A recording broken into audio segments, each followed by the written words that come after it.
ఆంధ్రప్రదేశ్ రాష్ట్ర DGP director general of police head of police force Dwaraka Tirumala Rao జనవరి నెలాఖరుకి ఆయన పదవీ విరమణ చేయబోతున్నారు. ఈయన స్థానంలో ఎవరు వస్తారనే ఊహాగానాలు ఉన్నాయి. పరిశీలనలో ఒక 2 పేర్లు ఉన్నాయి. ఒకటి మాదిరెడ్డి ప్రతాప్, రెండవది హరీష్ కుమార్ గుప్తా. ఈ 2 పేర్లలో హరీష్ కుమార్ గుప్తానే డీజీపీ అయ్యే అవకాశాలు మెండుగా కనపడుతున్నాయి. హరీష్ కుమార్ గుప్తా 1992 బ్యాచ్కి చెందిన ఐపీఎస్ అధికారి. ఆయన జమ్మూ కాశ్మీర్లో జన్మించాడు. అక్కడే ఆయన బీఎస్సీ చదివి లా పట్టాను కూడా అక్కడే జమ్మూ కాశ్మీర్లో పొందాడు. ఈయన పోలీస్ ఆఫీసర్గా ఉంటూ ఆయన విద్య పట్ల అమితమైన ప్రేమ. కొన్ని డిప్లొమా కోర్సులు, సర్టిఫికేట్ కోర్సులు ఐపీఎస్ ఆఫీసర్గా పనిచేస్తూ ఆయన చేయటం అనేది విశేషం. బ్రిటన్లో ఉండే కేంబ్రిడ్జి, అమెరికాలో ఉండే లూసియానా యూనివర్సిటీ, బెంగళూరులో ఉండే ఇండియన్ ఇన్స్టిట్యూట్ ఆఫ్ మేనేజ్మెంట్, అహ్మదాబాద్లో ఉండే ఇండియన్ ఇన్స్టిట్యూట్ ఆఫ్ మేనేజ్మెంట్లో కోర్సులు చదివాడు. అంటే ఆయన ఇంకా జ్ఞానాన్ని పెంచుకోవాలని, ఆ సంపాదించిన పరిజ్ఞానాన్ని పోలీసు శాఖలో వినియోగించి ప్రజలకు మేలైన సేవలు అందించాలనే ఆకాంక్ష, తపన. ఇంకా హరీష్ కుమార్ గుప్తా ఉమ్మడి ఆంధ్రప్రదేశ్లో పలు హోదాల్లో అన్ని జిల్లాల్లో పనిచేయటం జరిగింది. ఎక్కడా కూడా ఆయనపై అవినీతి మరక మచ్చలేదు. వివాదరహితుడు.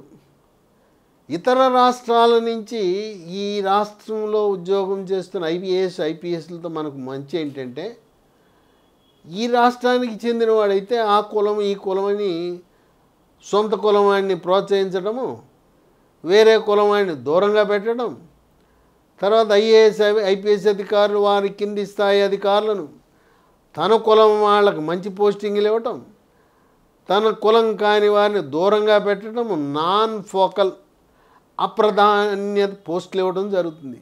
అందుకే మన రాజ్యాంగ నిర్మాతలు ఇతర రాష్ట్రాలకు చెందిన ఐపీఎస్ అధికారులను వివిధ రాష్ట్రాల్లో పోస్టింగ్లు ఇస్తే వాళ్ళ కులం మతం ఏమి ఉండదు. వాళ్ళు నిష్పక్షపాతంగా ఒక కులం ఎక్కువ కాదు, ఒక కులం తక్కువ కాదు. ఎవరు పని చేస్తే పని చేసే వాళ్ళకే ప్రాధాన్యత ఇస్తారు. ఈయనకున్న విశేషం ఏంటంటే, 2024 ఎన్నికల ముందు అప్పుడు డీజీపీగా ఉండే కేవి రాజేంద్రనాథ్ రెడ్డి, ఆయన ఐపీఎస్ అధికారి అయినా ఆయన వైపీఎస్ అధికారి అయ్యాడు. వైపీఎస్ అంటే వైఎస్ఆర్సీపీ పోలీస్ సర్వీస్. జగన్మోహన్ రెడ్డి చెప్పిన మాటలకు పనులకు అడుగులకు మడుగులొత్తుతూ జీ హుజూర్ అనే విధంగా ఆయనకి లోబడిపోయి అనేకమైన అరాచకాలకు, అక్రమాలకు పాల్పడ్డాడు. అప్పుడు కేంద్ర ఎన్నికల కమిషన్ ఆయన ఆ పదవి నుంచి తొలగించి ఎన్నికలతో సంబంధం ఉన్న ఏ పోస్టులో కూడా రాజేంద్రనాథ్ రెడ్డిని పెట్టొద్దని ఆదేశాలు ఇచ్చింది. అప్పుడు ఆనాటి ప్రధాన కార్యదర్శి నుంచి 3 పేర్లు సీనియర్లుగా ఉన్న నీతివంతమైన ఐపీఎస్ అధికారుల పేర్లు పంపమంటే ఆనాటి ప్రధాన కార్యదర్శి ఎన్నికల ముందు 3 పేర్లు పంపారు. 3 పేర్లు ఏదంటే ద్వారకా తిరుమలరావు, 2 హరీష్ కుమార్ గుప్తా, 3 మాదిరెడ్డి ప్రతాప్. ఈ 3 యొక్క బయోడేటాలను, ట్రాక్ రికార్డులను పరిశీలించిన కేంద్ర ఎన్నికల సంఘం ఎన్నికల సమయంలో హరీష్ కుమార్ గుప్తాని డీజీపీగా, డైరెక్టర్ జనరల్ ఆఫ్ పోలీస్గా నియమించడం జరిగింది. ఆయన ఆధ్వర్యంలో ఎక్కడ అరాచకము జరగకుండా, ఏ పోలింగ్ బూత్లో కూడా అవాంఛనీయ సంఘటనలు జరగకుండా, ఏ పోలీస్ అధికారి కూడా పరిధులు దాటి రాజకీయ పార్టీలకు కొమ్ము గాయకుండా ఆయన పరిపాలన సాగించాడు. చంద్రబాబు నాయుడు ప్రమాణ స్వీకారం చేసిన తర్వాత ద్వారకా తిరుమలరావు ఒక బీసీ సామాజిక వర్గానికి చెందిన వ్యక్తి, బోయ సామాజిక వర్గానికి చెందిన వ్యక్తి, ఆయన్ని డీజీపీగా నియమించారు. డీజీపీగా నియామకానికి ముందు ద్వారకా తిరుమలరావు ఆర్టీసీకి మేనేజింగ్ డైరెక్టర్గా పనిచేశాడు. నష్టాలలో ఉన్న ఆర్టీసీని లాభాల బాటలోకి తేవటానికి ఆయన విశేషమైన కృషి చేశాడు. ఇప్పటికీ కూడా ద్వారకా తిరుమలరావు ఆర్టీసీ ఎండీగా కూడా కొనసాగుతున్నాడు. జనవరి నెలాఖరికి ద్వారకా తిరుమలరావు రిటైర్ అయిన తర్వాత కూడా ఆర్టీసీ మేనేజింగ్ డైరెక్టర్గా వారిని కొనసాగించి, ఎందుకంటే త్వరలో ఈ ఆర్టీసీలో మహిళలకు ఉచిత బస్సు ప్రయాణ సౌకర్యం కల్పించాలి. దానికి ఇప్పటికే ద్వారకా తిరుమలరావు వివిధ రాష్ట్రాలలో అధ్యయనం చేసి ఎలా దాన్ని ప్రవేశపెట్టాలని ఒక వ్యూహరచన చేశాడు. కనుక ద్వారకా తిరుమలరావుని అదే పదవిలో ఆర్టీసీ ఎండీగా కొనసాగించడానికి ఎటువంటి అడ్డంకులు లేవని పరిపాలనా రంగ నిపుణులు భావిస్తున్నారు. ఇప్పుడు హరీష్ కుమార్ గుప్తాని దాదాపు డీజీపీ నియామకము ఖరారు అనుకున్నారు, ఆయనకే వస్తుందంటున్నారు. ఈయన ఎన్నికల సమయానికి ముందు ఆయన హోమ్ సెక్రటరీ కూడా పనిచేశాడు. ఎక్కడా కూడా ఆయన రూల్ మైండెడ్, నియమము నిబంధము. అలాగే పోలీసు మాన్యువల్ అని ఉంది. పోలీసు మాన్యువల్లో ఏమి రాసి ఉందో దాన్ని తూచా తప్పకుండా పాటించటంలో దిట్ట.